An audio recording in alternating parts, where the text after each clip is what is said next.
Right, in this second clip I'm going to be showing how to draw up a graph using the results from the table that I drew previously. So the first thing that I want to do is work out how to get my axes nice and even. First of all, on a well-drawn table, the independent variable on the left-hand side here always becomes the x-axis. So I'm going to start by writing temperature and the units degrees Celsius along this side here. And this corner here is going to form my corner piece, mainly because that fits into my screen. In real life I would actually make that much further down on my piece of paper and make my graph a lot bigger than what I'm going to show.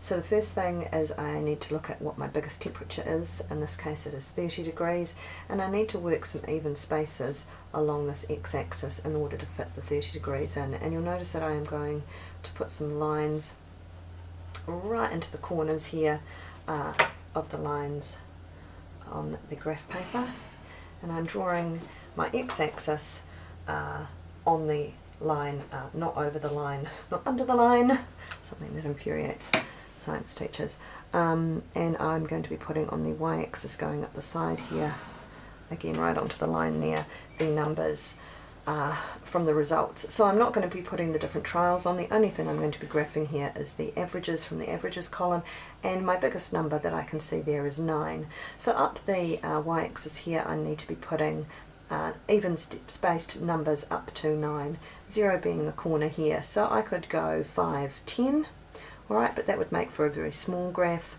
I could go 2, 4, 6, 8, 10, but that would make for a very long y-axis that wouldn't necessarily match this one here.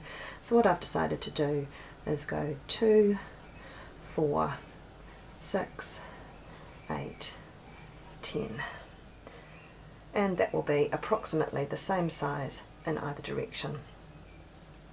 Alright, so the first thing I am going to be doing is 0, 0 for the first point there, 0, 0, and then at 10 my result was 2, so I'm going up to 2.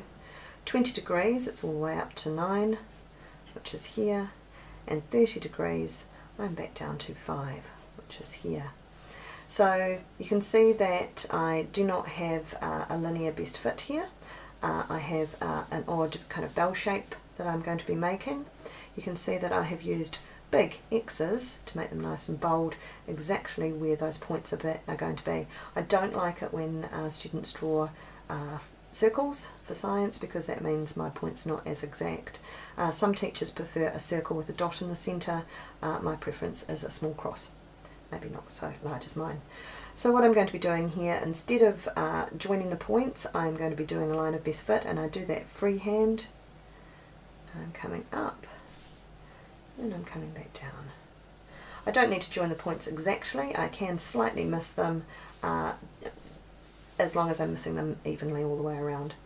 I need to put a label here on my axis, number of seeds that germinated in 7 days, and I also need to finish off by putting in a title. So this one would be graph showing the number of seeds, it's actually just the same as over here, number of seeds that germinated in 7 days